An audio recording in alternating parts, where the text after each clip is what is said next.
quantum entanglement. Uh, this isn't going to be so much about quantum physics. I just really like that name, and I think I'll get into a little bit more new agey stuff today. Sometimes I kind of fade away from it because it gets old, and I don't know. I like not to get drawn too far into things. But so watch this documentary I just posted about on Facebook today called I Am, and it was about doesn't really matter, but it was about basically the usual new age documentary. Going around the world asking philosophers and people, and I think maybe some spiritual people about like what the issues with life are and humanity and how we can grow and help and love and treat people better. And there was a few things that they talked about that kind of brought me back to like the beginning of my little new age search that I kind of wanted to discuss.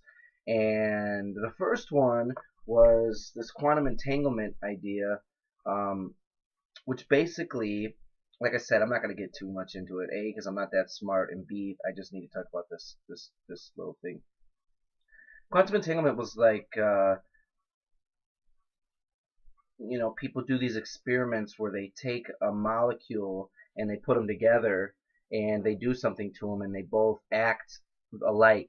And then when they separate them infinite amount of distances, those two molecules will still act exactly the same. And they're not even together anymore. There's one instance where they're on opposite sides of the world. I think this might have been talked about in what the bleep do we know? That goes along with this too. Um, so it shows that you talk about the butterfly wings affecting a tsunami in Japan, right? And all this new age we are one shit. Sometimes I think it gets old because I don't actually think we are one. I think we affect each other.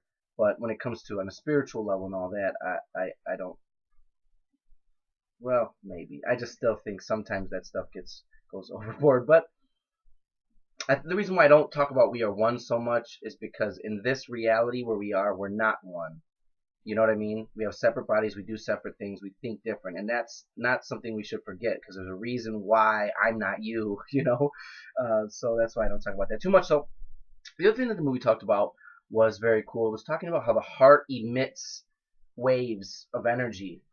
And the guy even said it. He's like, listen, I'm not talking about spirituality. I'm not talking New Age mumbo jumbo. I'm talking, this is real shit. He was like either a scientist or some medical guy in the medical field. So, the people that are doubting this is not some Deepak Chopra shit. This is like real technology, and the heart, and it actually affects the things around it.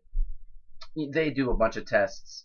One, for instance, is on that movie What the Bleep Do We Know, where that doctor did those tests with the water, that how emotions and things like that can affect molecules of water. And this is exactly what this is. So put this on a grand scale and think about how important you are in the macro and micro of the whole universe in this reality that we're on right now, and even eternity. What you feel, what you do, how you act, how you express is going to impact everything around you. Now, I don't say this on, my opinion, I don't want to offend anybody. I don't say this on a level of unrealness that I see in the law of attraction. I don't think that's real. Because that's literally saying you're God and you can control the world. No, I don't think that. But I think on a minor level, we affect everything. And it shows with those tests with the molecules that you can affect shit across the world. And, I think I talked about this in a video a long time ago, but you can see this. You can test this yourself. Like I said before, a lot of times I don't like taking the opinions of others, and I don't care if it's science tests or whatever. I don't like taking them if I've never done them and taking it as my truth. But you can look around you. Look at the people you know that are mad, angry, pissed off, upset, depressed, and all this negative feelings, and look how their lives are. Some of them, yeah, this is all subjective. So I get a lot of people saying, well, it depends. It does depend, but I'm just saying. Look at them. Look at a lot of their lives, and a lot of bad things happen to them over and over and over and over and over and over. And they got that saying, like, it feels like everywhere I go there's a cloud above me. Well, you literally could be sending waves out of your heart and affecting everything around you. If for me, for instance, in my life, the reason why I like to back this is because I've always I've done my share when I was younger of teasing and picking on some people. I wouldn't necessarily call it bullying because it never really went to the extent of like mentally abusing people. But for the most part, I've always been really kind to people. I don't know who gets the credit. Maybe my family. I have a really great family. My mom raised me to be pretty nice. And my whole life has been pretty good. People have been really, really nice to me. Everybody. It doesn't matter if they were dicks, drug dealers, gangbangers, have killed people. People have been real fucking nice to me. And I can only assume that it is because the energy I emit out, or there's a blessing from some divine presence that I'm not aware of, or I've been lucky. I don't know what it is, but I can say in my own life I see this. Wherever I go, I try to act accordingly, and really beautiful things happen. Everybody I meet is pretty amazing, and that's not to say people I don't meet aren't amazing. I'm just saying that the one-on-one things that I experience with people are pretty fucking amazing. And so I could say in my own personal life, I see this and I see that I project an outward image of kindness and humor to people, and it usually comes back 99% of the time. There'll be a random time I'm in a bar and the random chauvinistic male will hit me on the shoulder and look at me like, "Do you want to fight?" But that happens once like every 7 years. It happened to me 3 weeks ago. Just ran into me but it's like that shit never happens. I've never been in a fight. I don't just so you think about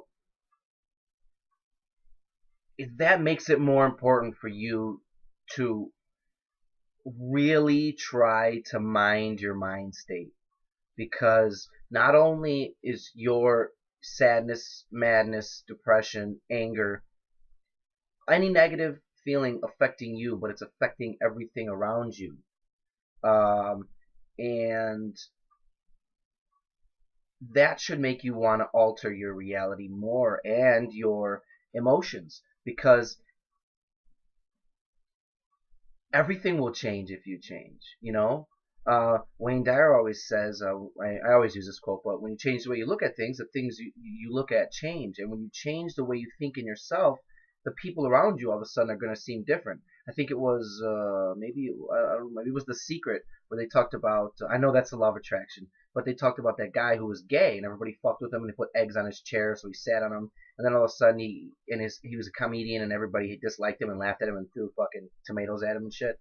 And then when he started to love himself and was okay with being homosexual and all that, all of a sudden they were all his friends and shit. And they were like, "Yay, you're gay, awesome, we love gay guys." And his comedy was funny. Like I said, I don't literally think we warp the fabric of time. I think a lot of that's why I think the law of attraction is kind of hoaxy, because I think a lot of life kind of happens to us. But I do think we can alter it a little bit. Because I'm not sitting here stating I'll never get sick, I'll never die, I'll never be in a car accident, I'll never, I don't know what's going to happen to me. Because we live in polarity, so there's always going to be good and bad. But on a large scale, if you look at things like that, watch this documentary, I Am.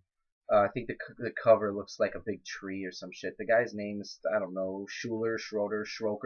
He was a director. You'll see. And just see what they say about it. And quantum entangled. We were all entangled in this together. Separate beings, but entangled. Almost like a berry bush, where you have individual berries, but they're all tied together by a vine. And so we live individual lives, but we affect each other. And we are entangled. I love that word. There's also a book called, I think it's called Entangled by Graham Hancock, which is about actually parallel dimensions where two girls are interlocked with each other, and they go throughout their lives interacting in strange ways. And then I didn't get through the whole book, but I think at the end they end up meeting through some parallel dimensional portal through ayahuasca or some hallucinogenic drug. But that's getting far out. But I think we affect everything. I really do. Um, I think we can shift things to our advantage. Um,